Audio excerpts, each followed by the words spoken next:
Question number क्या क्या है?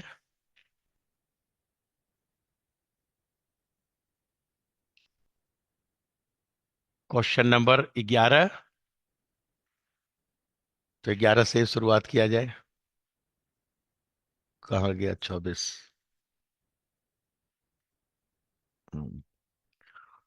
Consider the following conditions on a function f from C to C. F is a function from, सारे लोगों के पास है ना पास में क्वेश्चन पेपर? कंडीशन क्या है? Modulus of f z is equal to 1। ठीक है ना? For all z belonging to C such that imaginary part of z equals to 0। मतलब y बराबर 0, एक्स एक्सिस के ऊपर, रियल एक्सिस के ऊपर एफ जेड का मॉड 1 होगा। ठीक है ना? Which one of the following is correct? Options पास में है। Which one of the following is correct? A में दिया हुआ है there is non constant analytic polynomial F satisfying this statement P. इस स्टेटमेंट का नाम रखा है पी। एक बार आप बोलिएगा तो, there is a non constant, खुद से दे, एनालिटिक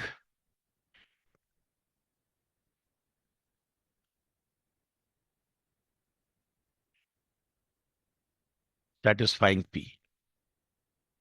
ठीक है ना?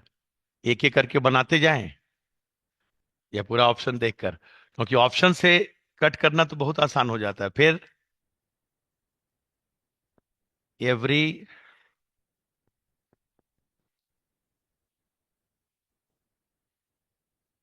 सेटिस्फाइंग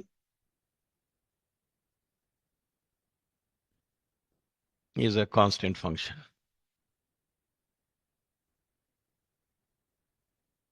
फिर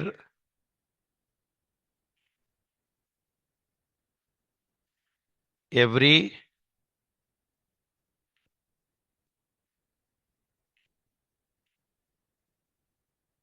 satisfying P, no zeros in C.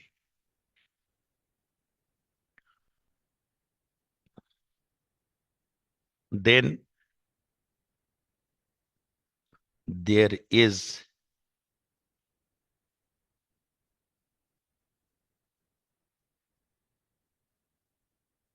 Satisfying P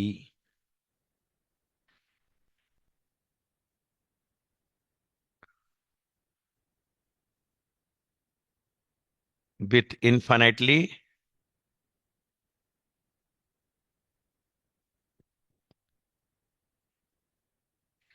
many zeros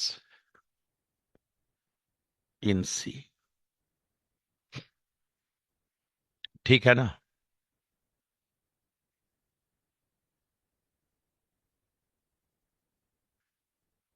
अब देखिए, जैसे ही इंटायर फंक्शन का नाम सुनते होंगे तो इंटायर फंक्शन की वैरायटी क्या क्या मन में फ्लैश करता होगा? पहले बेसिक को हिट करेंगे हम सॉल्यूशन में। हाँ, या तो इट इज कांस्टेंट फंक्शन,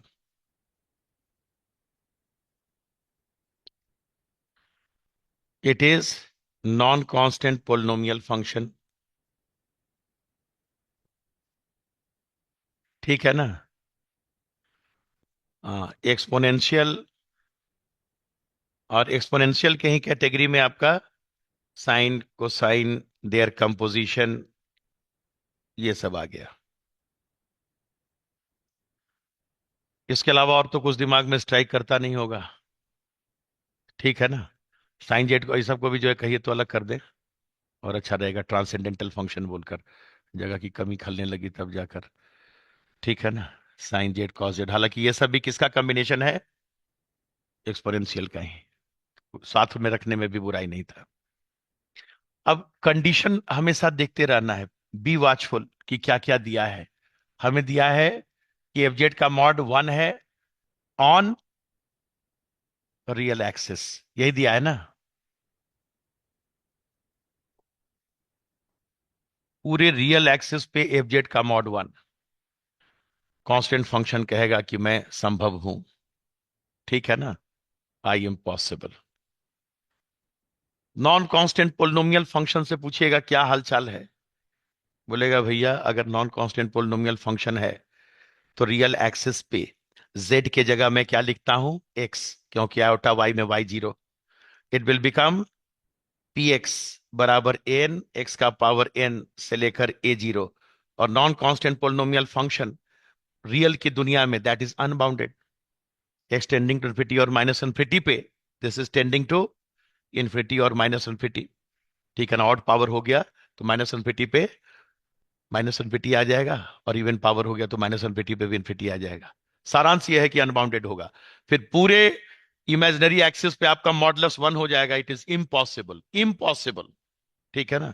बगल में एकदम लिखते हुए बोलेगा, फिर मौका नहीं है, जो बोलना है अभी बोल लीजिए। ये क्यों कट लग गया, इट इज 100% इम्पॉसिबल। और गाढ़ा कलर है इसे, इसे 100% इम्पॉसिबल, ठीक है ना, because it will be unbounded on real axis. कोई ट्रबल। उसके बाद एक्सपोनेंशियल से पूछा, अरे बच्चा तो ई का पावर आयोटा थीटा बेचैन है निकालते निकालते, जिसका मॉडुलस क्या होता है 1, खाली रियल आ जाए। यहां तक बच्चा लिखा है ई का पावर जेड का मॉडुलस क्या होता है, ई का पावर एक्स, ठीक है ना। तो किसी तरह से वो जो रियल पार्ट है वही गायब हो जाए तो कितना मजा आ जाए। ई का पावर जीरो क्या हो जाएगा 1, और गायब करने का तरीका क्या है, वाई बराबर जीरो पे तो आप काम कर ही रहे हैं, ठीक है ना। तो ऐसा कीजिए कि रियल पार्ट ही वाई आ जाए, क्या आ जाए, रियल पार्ट वाई आ जाए, कैसा लगेगा। तो क्या फंक्शन ले ले हम लोग, ई का पावर आयोटा जेड टाइप का फंक्शन, इससे देखिए, ठीक है ना। क्या आ जाएगा, माइनस ले लीजिए, आयोटा जेड अगर अच्छा नहीं लगता है तो इसका रियल पार्ट आ जाएगा माइनस वाई, ठीक है ना। व्हाट इज दिस, ई का power iota into x plus iota y, और इसका रियल पार्ट आ गया, मॉड मारते ही ई का पावर रियल पार्ट, ई का पावर रियल पार्ट का मतलब ई का power minus, imaginary x y बराबर जीरो है ही, रियल एक्सिस के ऊपर 1 हो जाएगा। हालांकि ई का पावर आयोटा जेड लिखेंगे तो ई का पावर माइनस आयोटा जेड गुस्सा जाएगा, अरे वही जीरो करना था तो हमको ही बुला लेते, हम भी आ जाते, बोला बहुत है इस तरह का। अगर वो लिखेंगे तो इसके साथ कोई ऐसा नंबर जिसका मॉडुलस 1 आता है वो अलग गुस्सा जाएगा मेरे ऊपर, बोलेगा हम जनरल नहीं लिख रहे हैं भाई, पार्टिकुलर दिखा रहे हैं कि दिस इज पॉसिबल, ताकि अगर कहेगा कि हमेशा कांस्टेंट होगा उसको काटने के लिए औजार तो रहे, ठीक है ना। सो ई का पावर आयोटा जेड, ठीक है, ई का power minus iota z, there any times जिसका खुद का मॉडुलस भी 1 हो जाए, ताकि मॉडुलस लेने के बाद मेरा भी मॉडुलस 1, मेरा भी modulus 1, dot dot dot, they are also going to satisfy them. कोई दिक्कत। साइन जेड कॉस जेड से पूछेगा कि क्या हाल चाल है, बोला क्या हाल चाल, जानते नहीं हो मेरे बारे में इतना कि पूरे रियल एक्सिस पे मेरा मॉडुलस 1 कर दोगे, ठीक है ना। मैं तो रियल एक्सिस के ऊपर -1 से 1 तक ऑसिलेट करूंगा, मैं भी रेस से बाहर, ये भी रेस से बाहर, वो दोनों रेस में जिंदाबाद। कांस्टेंट फंक्शन के नाम पे ई का पावर आयोटा एनीथिंग अल्फा आप ला के रख दीजिए, ई का पावर आयोटा पाई/7, ई का power iota 11/3, they will work. So this and this two possibilities are जिंदाबाद, रेस्ट आर मुर्दाबाद, ठीक है ना। और जीरोज ना इसके मिलेंगे ना जीरोज इसके मिलेंगे धरती पे। तो आपका ऑप्शन सी क्या कहता है कि such function will have no zero, ठीक है ना। पढ़िए ना ऑप्शन, ऑप्शन पे निगाह रहेगा तो और जल्दी टिक लगेगा। लेकिन हाँ भैया, इंटायर फंक्शन का मेरा इतना ही चीज है, इतने दूर में ही मैं भटकूंगा, पूछूंगा सबसे कि क्या हाल चाल है। It will be certain times of this, और सर्टेन टाइम्स का मॉडुलस भी क्या आना चाहिए 1, ताकि इमेजिनरी इमेजिनरी एक्सिस बार बार नहीं, रियल एक्सिस पे, ठीक है ना, यानी इमेजिनरी पार्ट जीरो पे इसका मॉडुलस शानदार 1, शानदार 1, ठीक है। तो अब पढ़िए ऑप्शन, उस पर तो निगाह खाली इंटायर फंक्शन का ये रूपरेखा जो है पता होना चाहिए किस तरह का होगा। सर ये एक्सपोनेंशियल वाला रिपीट। हाँ एक सेकंड, अच्छा रिपीट करके तब ना टिक मारने में आपको भी अच्छा। एक्सपोनेंशियल में बोलिए, ई का पावर आयोटा थीटा का मॉड 1, ये भी आप जानते हैं तो कांस्टेंट फंक्शन के नाम पे भी ले लिए, यानी function of the form e का power iota alpha where alpha is real, that will be constant function whose modulus is 1 everywhere. ठीक है ना? और बाकी ये चीज आइडिया है ना पहले से, e का पावर z का मॉड क्या होता है, असली रहस्य तो ये पता होना चाहिए। e का पावर z का मॉड, e का पावर इट्स रियल पार्ट। तो ऐसा एक्सपोनेंशियल फंक्शन दीजिए जिसके रियल पार्ट में ही y आ जाए। ठीक है ना? क्योंकि रियल एक्सिस पे y जीरो पुट करेंगे तो e का पावर जीरो वन हो जाएगा। यही तो थॉट है। ठीक है ना? तो इसका रियल पार्ट x आया, तो आयोटा जेड का real part minus y, minus iota z का रियल पार्ट प्लस वाई, और इमेजिनरी एक्स, फिर इमेजिनरी एक्स, रियल एक्सिस पे इमेजिनरी पार्ट जब जीरो हुआ तो y बराबर जीरो पुट करते ही इसकी वैल्यू क्या हो गई, वन। इन सब का मॉडुलस किसके ऊपर, पूरे दुनिया में नहीं बोल रहा है, एक्स एक्सिस के ऊपर। एक्स एक्सिस के ऊपर इनका मॉडुलस वन वन वन। कोई डाउट?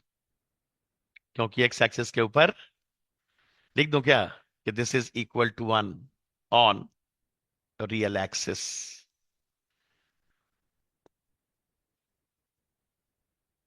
साइन क्यों छटा, कोसाइन क्यों छटा, सब क्लियर है?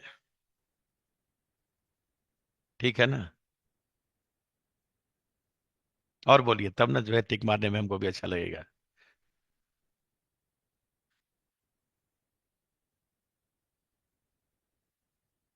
कोई डाउट है तो बोलिएगा, एकदम टेंशन फ्री होके बोलना है। There is a non constant analytic function f satisfying P, P कहां चला गया मेरा?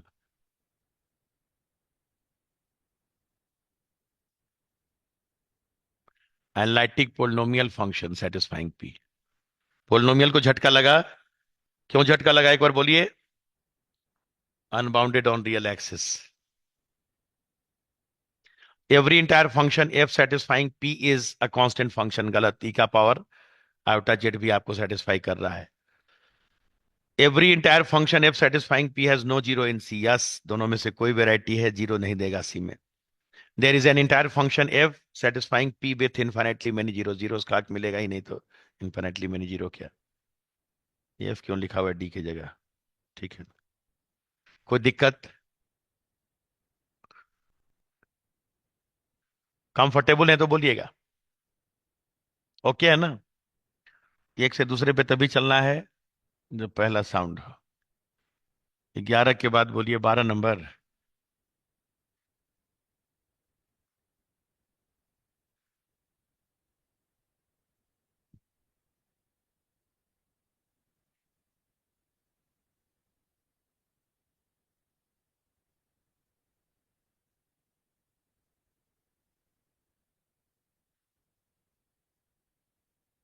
ठीक है, let C be the ellipse traverse counterclockwise, then the value of contour integral। सीधा मैं एक लाइन में ही ऐसे लिख दो, contour integral of this C is satisfying z minus two का mod plus z minus two का मॉड। ठीक है ना? Equals to 8। और उसके बाद Z square by Z square minus two Z plus two into D Z. This is equal to fill in the blanks. बस यही है क्वेश्चन। ठीक है ना? Contour integral over this contour. अब नीचे वाले का देखेंगे क्या हालचाल है, क्वाड्रेटिक का क्या क्या जीरोस है, वही सब जो है पोल बनेगा इंटीग्रांड का। और उसके बाद 2 pi iota into sum of the residue at singular point inside the contour. ठीक है ना? वैसे तो मैं चाहूं तो आराम से एलिप्स भी बना दूं जिसका दो फोकस माइनस टू और टू पे है। ठीक है ना? और माइनस टू और टू पे दो focus, length of conjugate axis इतना, खट से अपना एलिप्टिकल शेप भी तैयार हो जाए। लेकिन हॉल में उतना टाइम गवाना नहीं है, फट से इसके जीरोस खोजना है। सॉल्यूशन स्टार्ट कर देना। स्टार्ट कर दें क्या? स्टार्ट हो चुका। ठीक है, Z square minus two Z plus to, that is Z minus one का होल स्क्वायर प्लस वन उधर जाकर, चलिए अभी तो प्लस वन ही लिखते हैं, अभी तो जीरो लिखे नहीं है, बराबर जीरो।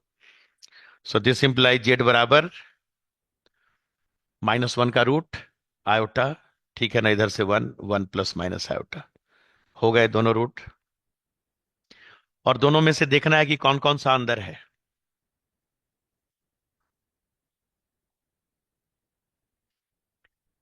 ठीक है, चलिए अलग से बना देते। दोनों रूट निकल के तैयार हो गया, दोनों डिस्टिंक्ट है, तो दोनों बनेगा तो क्या बनेगा, सिंपल पोल। केवल अंदर देखना है। तो सी के अंदर मैं पुट पार्ट शुरू कर दिया। 1 plus iota -2 plus 1 plus iota +2 का मॉड, ठीक है ना।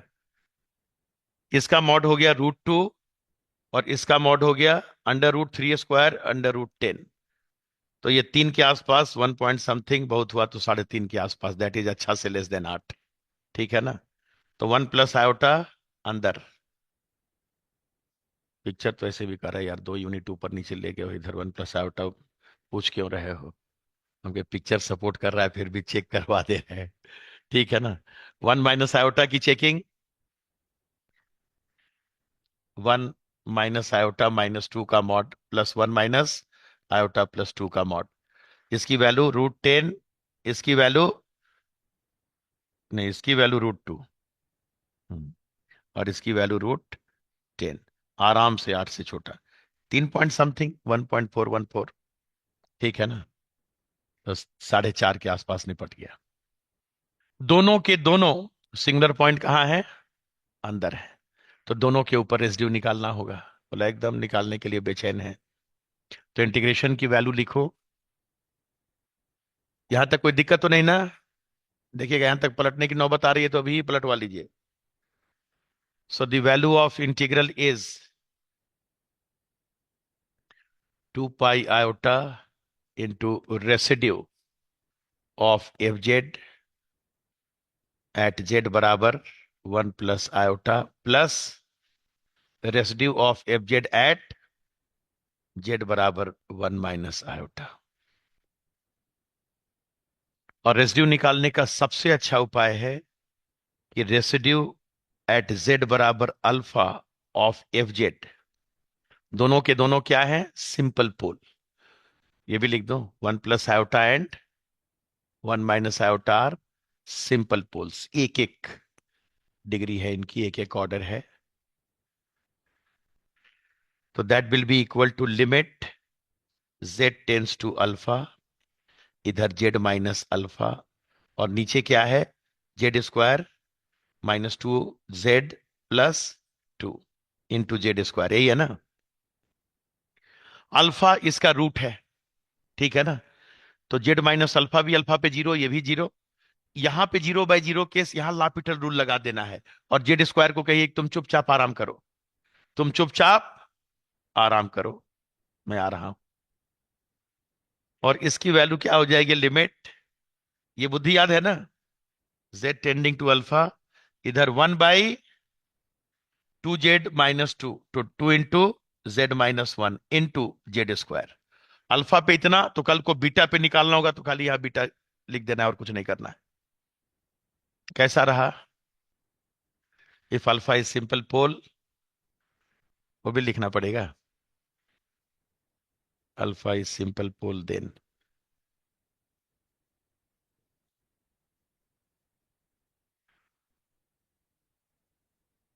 ये कैसा लगा।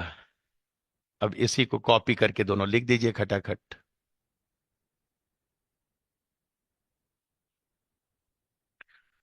सो रेसिड्यू एट जेड बराबर 1 plus iota, that is 1 plus iota का होल स्क्वायर, ठीक है ना, बाई 2 इंटू 1 प्लस आयोटा -1। बोलिए, 1 प्लस आयोटा का होल स्क्वायर 2 आयोटा, और नीचे भी 2 आयोटा, कट के कितना हो गया, 1। अच्छा रहा। रेसिड्यू एट जेड बराबर 1 माइनस आयोटा,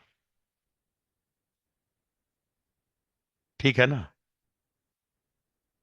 यहां से आ गया z², z² का मतलब 1 माइनस आयोटा का होल स्क्वायर, और नीचे 2 into 1 minus iota -1।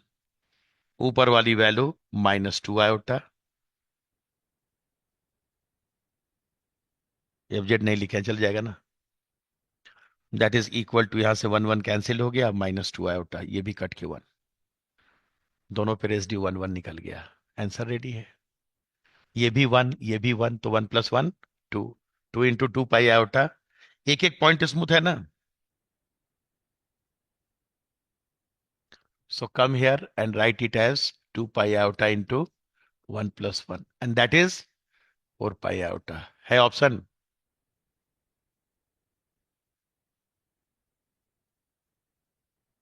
Working rule साफ सुथरा, yes, C option. Working rule में कहीं कोई दिक्कत?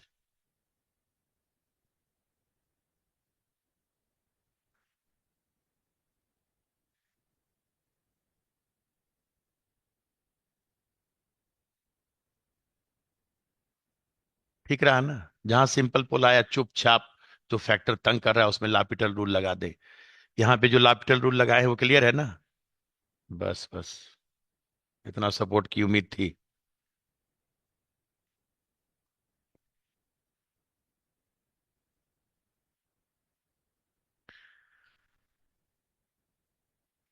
उसके बाद कौन सा क्वेश्चन है? ऊपर कर देना, ठीक है ना। देख लीजिएगा, इसको पलटना तो नहीं पड़ेगा ना। क्वेश्चन नंबर 35 36 है, लग रहा है क्या?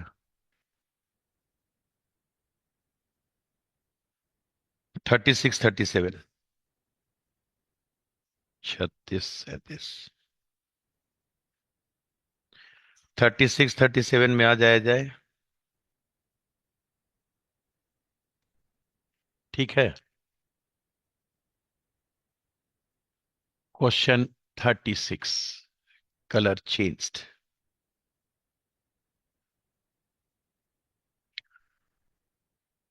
लेट एच बराबर, देश, इसको देखते ही समझ गए होंगे क्या है।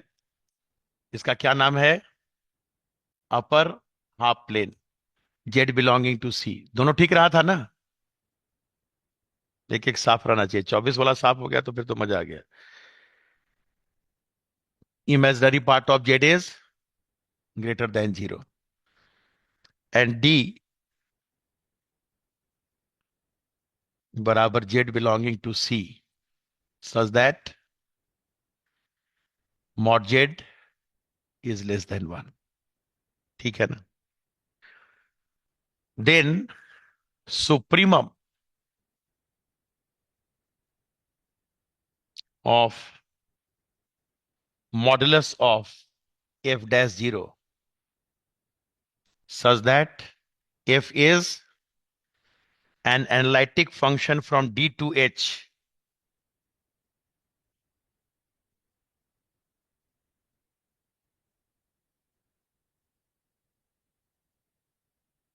from D to H and iota by 2 is equal to, fill in the blanks.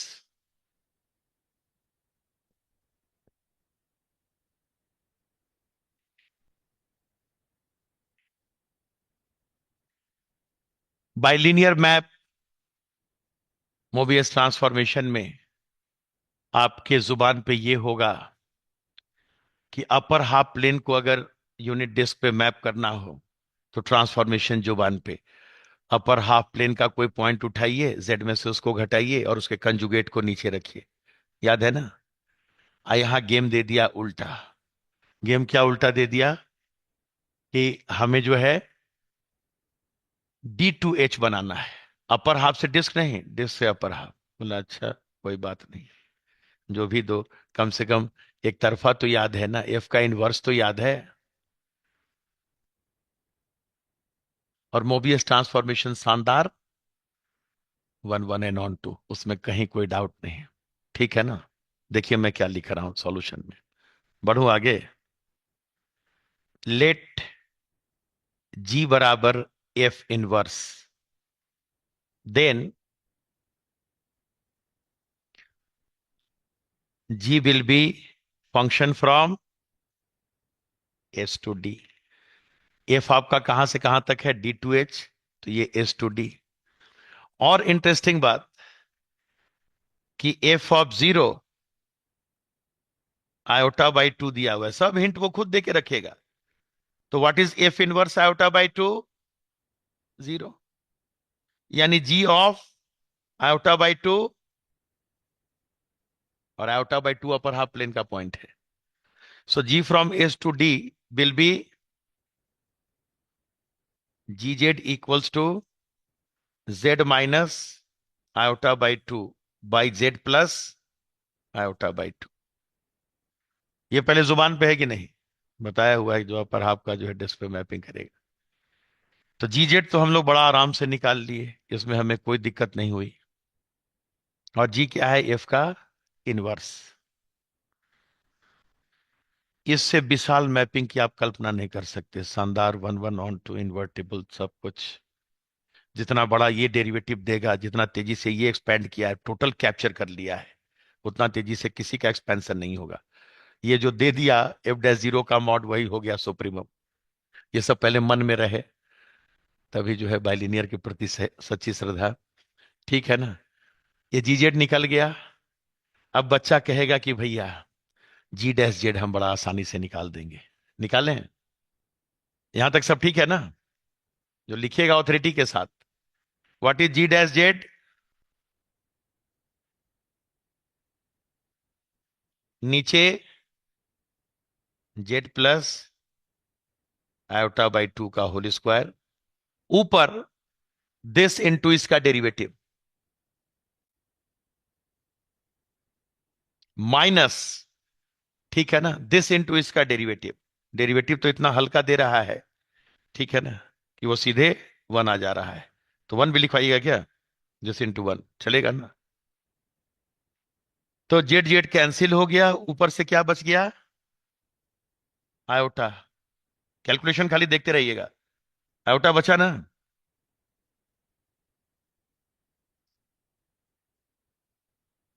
और सबसे इंटरेस्टिंग काम बस यहां पे है, थोड़ा सा दिमाग लगा के रखना है, कि मुझसे F'0 पूछ रहा है, ठीक है ना।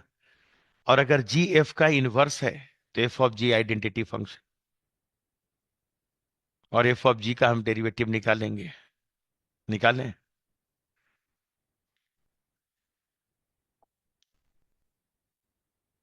आराम से, ठीक है ना। नाउ F इनवर्स Z बराबर आइडेंटिटी फंक्शन, इसमें कोई डाउट किन्हीं को? मैं डर से ये लिख दिया, हालांकि सीधे लिखता F(GZ) is identity function. Now differentiating both side with respect to Z। पूछा है तो आपके अंदर कॉन्फिडेंस रहे, आप बढ़ते जाइए, काम हो जाएगा। F'(GZ) into G'(Z), that is equal to 1। और आपसे क्या पूछा है, F'0 के बारे में। ये जीरो कब बनेगा, जब Z की वैल्यू I/2 लिखेंगे, क्योंकि G(I/2) क्या है, दिखाएं ऊपर, G(I/2) इज 0। कहता है पुट Z बराबर I/2, you will get F'0। और G'(I/2) निकालना है, तो यहाँ I/2 पुट कर दीजिए। अब हम कुछ नहीं कर रहे हैं, अब सब यही करवा रहा है, मेरा नाम कुछ मत लीजिए इसमें। सब ये करवा रहा है कि भैया GZ निकाल ही लिए हो, G'(Z) निकाल ही लिए हो, G'(I/2) बता दो ना। What is G'(I/2)? Iota by I/2 plus I/2, iota, iota का whole square -1, that is minus iota. आप खुश हैं? चलिए, तब थोड़ा कलर बदला हुआ है, अच्छा लग रहा है।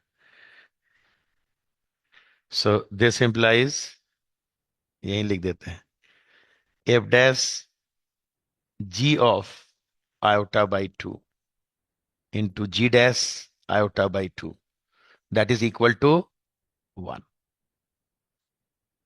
और इसकी वैल्यू क्या मिल गई है, G(I/2) की वैल्यू क्या मिल गई है, 0। और इसकी वैल्यू आ गई है -I/, बराबर 1। तो एफ डैश जीरो का मॉड टेकिंग मॉड ऑफ क्या हो गया, तो टाइम पास है, इंटू माइनस आयोटा का मॉड बराबर mod of one.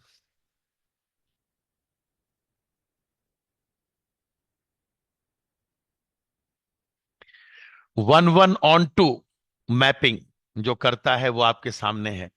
One one onto mapping से ज्यादा रेट ऑफ इंक्रीमेंट कोई दे ही नहीं सकता। और bilinear map one one onto fashion में मैप करता है। ठीक है ना। और बाइलिनियर मैप कहां पहुंचा दिया एफ डैश जीरो के मॉड को, वन पे। तो एफ डैश जीरो के मॉड का सुप्रीमम बाकी किसी भी फंक्शन के लिए वन से छोटा या बराबर हो गया। ठीक है ना। सो सुप्रीमम कहाँ गया आपका क्वेश्चन, वहां पहुंची।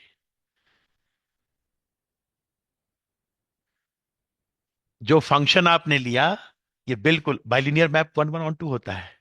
ठीक है ना, क्लियर है ना। और जो बाइलिनियर मैप होगा वो एच से डी को one one onto function में मैप करता है। बाइलिनियर मैप गिवे, हाँ बगल में है, बच गया, यही तो है। ठीक है ना। This is that bilinear map which maps whole upper half plane onto D in one one fashion. ठीक है ना। और one one onto function होगा, उसमें जो रेट ऑफ चेंज होगा वो सबसे ज्यादा होगा, क्योंकि उसको रेंज सबसे ज्यादा कवर करना है। ठीक है ना। अगर वो डेरिवेटिव का वैल्यू छोटा हो गया, उसका मैग्नीट्यूड छोटा हो गया, आप सोचिए ना, एक एफ डैश एक्स वन है और एक एफ डैश एक्स हाफ है, तो हाफ ज्यादा रेंज कवर करेगा कि वन वाला। रेट ऑफ इंक्रीमेंट जिसका ज्यादा रहेगा वही ज्यादा रेंज कवर करेगा ना। ठीक है ना। तो आपसे पूछा है सुप्रीमम, ऐसे जितने भी फंक्शन हैं वो उनमें से सारे फंक्शन के एफ डैश जीरो के मॉड का सबसे लार्जेस्ट वैल्यू क्या होगा। तो लार्जेस्ट वैल्यू वही देगा जो ऑन टू मैपिंग करेगा। ठीक है ना। जो पूरा का पूरा रेंज कवर कर लेगा, जो ज्यादा शार्पली बढ़ेगा। तो सबसे शार्पली कौन बढ़ता है one one onto function में, कौन कैप्चर करता है, बाइलिनियर मैप। मैंने चट से उसको पकड़ा कि बता दो तुम एफ डैश जीरो का मॉड क्या देते हो। इसने बोला वन देते हैं। तो बाकी और कोई भी फंक्शन होगा वो वन से कम देगा, क्योंकि यहाँ पे केवल लिखा हुआ है function from D to H. Function from D to H में कांस्टेंट फंक्शन भी ले लेगा, रेट ऑफ चेंज जीरो हो जाएगा। ठीक है ना। कितना तेज बढ़ाना है, तेज बढ़ाना है तो सबसे तेज पूरा का पूरा एच कैप्चर अगर करेगा तो उसका इनवर्स एच से डी तक कैप्चर करेगा। कितना अच्छा बुद्धि लगा है। और वो कौन, बाइलिनियर। कौन, बाइलिनियर। सुप्रीमम नाम के लिए दिया है, वो कहता है बाइलिनियर लिखने आता है कि नहीं, नंबर इसी का दे रहा है। ठीक है ना, तब ना लिख पाइएगा। डाइजेशन तो तब होगा कि हाँ बाइलिनियर क्यों उठाया सीधे। कहा तो रहा था कि जितना फंक्शन यहां से यहां तक है सबकी बात बताओ। तो हम वो फंक्शन ना पकड़े जो ऑन टू मैपिंग करते, क्योंकि उससे ज्यादा किसी में रेट ऑफ चेंज होगा। ऑनेस्ट है ना। बस यही बात तो समझना था मेन, तभी तो उठाएगा बच्चा। बाकी तो मेरा काम हो गया। हमने निकाल भी दिया कि एफ डैश जीरो का मॉड इस बाइलिनियर मैप के लिए कितना हो गया, वन। और इससे ज्यादा कभी रेट ऑफ चेंज नहीं आएगा। और क्या करोगे भाई, इससे ज्यादा पूरा कॉम्प्लेक्स प्लेन कैप्चर करोगे क्या। ठीक है ना, इस तो कैप्चर कर ही लिया, और कुछ कैप्चर करोगे। कैप्चर इतना ही दूर तक करना है क्योंकि वही मेरा कोडोमेन है। ठीक है ना। तो इसमें देखिए ऑप्शन है एफ डैश जीरो का मॉड का supremum for all such function, supremum of this is, कौन सा ऑप्शन है, सी, जिसमें दिया हुआ है कि supremum of this is equal to one. तो असली लॉजिक पता हो तभी तो आगे बढ़ेंगे। ठीक है ना। बाइलिनियर पे तो सवाल रहता ही रहता है हर बार लगभग, चाहे सीधे पूछे चाहे टेढ़ा पूछे। इसमें थोड़ा टेढ़ा करके पूछ लिया, बाकी में अपना सीधा पूछ लेता है। तो लॉजिक साफ है ना। हमें भी वही सुनाना था कि यही क्यों उठाए, क्योंकि मुझसे सुप्रीमम पूछ लिया। इन्फीमम पूछता ना तो हम कांस्टेंट फंक्शन उठा लेते एनालिटिक के नाम पर, डेरिवेटिव भी जीरो मिल जाता मॉडुलस का। अगला देखिए, एकदम कॉन्फिडेंस के साथ, कम से कम करंट पेपर तो फुल कॉन्फिडेंस के साथ रहे, सब पेपर रहेगा पूरा चारों अच्छा से। 37, लेट एस वन, मतलब एक नए नोटेशन से, Z belonging to C such that, और बच्चा तो इससे पूरा परिचित है, unit circle centred at origin, mod Z बराबर वन, क्लियर है ना। For which one of the following function F does, ठीक है ना, For which one of the following functions f does there exist a sequence of polynomials in Z that uniformly converges to f on S? ठीक है ना, ऐसा sequence of polynomial चाहिए, ठीक है ना, which uniformly converges to F Z, जो F Z दिया हुआ है। ठीक है, इसको देखकर सीएसआईआर भी इधर एक आध बार पूछ लिया, यूनिफॉर्म कन्वर्जेंस वाला जो है, पिछले ही बार तो पूछा था कि पिछले या पिछले बार जो है। तो करना कुछ होता नहीं है, बहुत सिंपल थ्योरी, कि अगर ये sequence of polynomial F Z के ऊपर यूनिफॉर्मली कन्वर्ज करेगा, और वो भी कहाँ दिया हुआ है, मॉड जेड बराबर 1 पे, तो बहुत आसान हो गया। मॉड जेड बराबर 1 के ऊपर यूनिफॉर्मली कन्वर्ज करने का मतलब, बोलिए, इंटीग्रेशन की प्रॉपर्टी, ठीक है ना। मॉडुलस ऑफ जेड बराबर 1 इस सर्किल के ऊपर जो हमारे सीक्वेंस का डीजेड होगा, that will B integral F Z DZ over that same contour. Uniform convergence अगर है तो integration over this will be integration over this, आपके लिमिटिंग वैल्यू का जो इंटीग्रेशन होगा वो आपके इंटीग्रेशन का लिमिटिंग वैल्यू होगा। आप क्या लिमिटिंग वैल्यू निकालेंगे, पोलिनोमियल तो इंटायर फंक्शन है, मॉड जेड बराबर 1 पे उसका इंटीग्रेशन 0। ठीक है ना, मैं तो स्वाहा हो गया, इधर कौन कौन स्वाहा होता है उसका परिचय लिया जाए। ठीक है ना, इतना ही चेक करना है, कोई दिक्कत। LHS will be always 0 before taking the limit. Before taking the limit, it has become 0. So please find those FZ जिसका कंटूर मॉड जेड बराबर 1 पे इंटीग्रेशन 0 आता है। जो जो 0 देगा उसके ऊपर हम यूनिफॉर्मली कन्वर्ज करने की क्षमता रखते हैं, जो जो 0 नहीं देगा नहीं रखते हैं। मतलब वो इंटीग्रेशन पूछने का ही एक नायाब तरीका है, यूनिफॉर्म कन्वर्जेंस को लाकर इनमें से सबका इंटीग्रेशन निकालो मॉड जेड बराबर 1 पे, जिस जिसका 0 मिलेगा उसको कट मारो और टिक मारो, और जिसका 0 नहीं मिला उसको कट मारो। आप कहिए तो मैं एक एक करके निकालू, लेकिन पहले real theory should be okay, कि this will converge uniformly to this provided this and this are equal. LHS is 0, RHS किस किस का 0 आता है देखना शुरू कीजिए। क्या है पहला ऑप्शन, तो 4 चेकिंग कर देना, इंटीग्रेशन भी ठीक हो जाएगा। What is your first option, क्या है, जेड कंजुगेट। ठीक है ना, अगर एफ जेड बराबर जेड बार है तो इसके लिए contour integral over mod Z बराबर 1 of Z bar D Z. याद है ना कैसे निकालते थे, मॉड जेड बराबर 1 पे ऊपर नीचे किससे गुणा कर दिए, जेड से, कंटूर के ऊपर तो 0 है नहीं, ठीक है ना। तो जेड इंटू जेड बार क्या हो गया, 1, और 1 बाई जेड डी जेड का इंटीग्रेशन 2 पाई आयोटा। अच्छा, एक लाइन और लिख देना चाहिए, दिस है जगह, integral 1 by z d z, क्योंकि z into z bar is mod z का whole square, mod z is 1, this over the contour mod Z बराबर 1, that is 2 pi iota into 1, Cauchy's integral formula, z minus 0 भगाइए और इसके ऊपर जाकर इस function के ऊपर 0 पुट कीजिए, 1 पे क्या 0 पुट करे, 1 ही रह जाएगा। आ गया ना 2 pi iota, which is non zero, cut मारिए इसको जल्दी से, ऑप्शन ए गलत।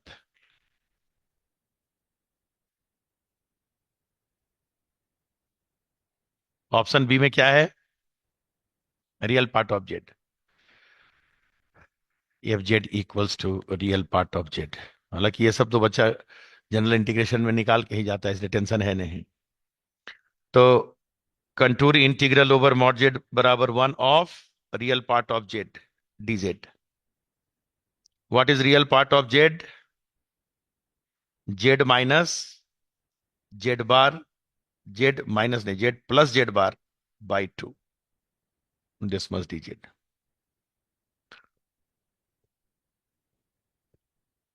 जेड तो खैर एनालिटिक फंक्शन है, उसका इंटीग्रेशन 0, और जेड बार का अभी अभी निकाले हैं।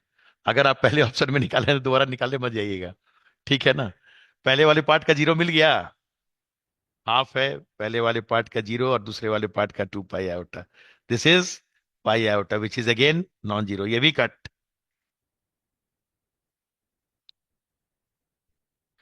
ठीक है, कुछ इंटीग्रेशन निकाल लिए इस बहाने।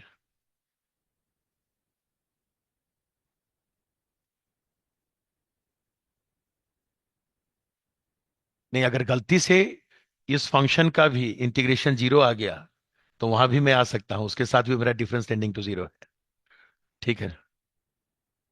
हाँ, इसलिए तो चेक कर रहे हैं इसमें। अगला क्या है, ई का power.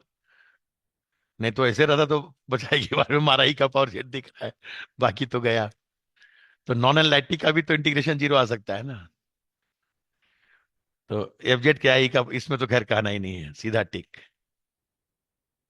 Hair integral over mod Z बराबर 1 of f z d z, that is 100% zero.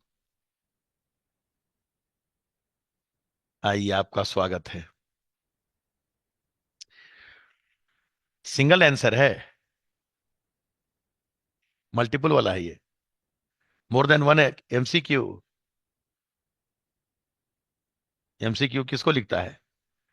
एक। तब फिर क्या है, तब तो इतना देखता भी नहीं बच्चा बाकी को। वो तो हम शौकिया चेक कर लिए, हम मल्टीपल 37 37 देख के हमको मल्टीपल लगने लग गया। लेकिन खैर, यहाँ पे प्रॉपर तरीका तो आ जाएगा ना। मतलब अगला भी गया, इस बहाने कम से कम हमारा कुछ इंटीग्रेशन तो ठीक हुआ ना। अगला क्या है, एफ जेड बराबर मॉड जेड प्लस वन का होल स्क्वायर, अर्थात z plus one into z plus one का कंजुगेट, यही ना। That is z into z bar plus z plus z bar plus one.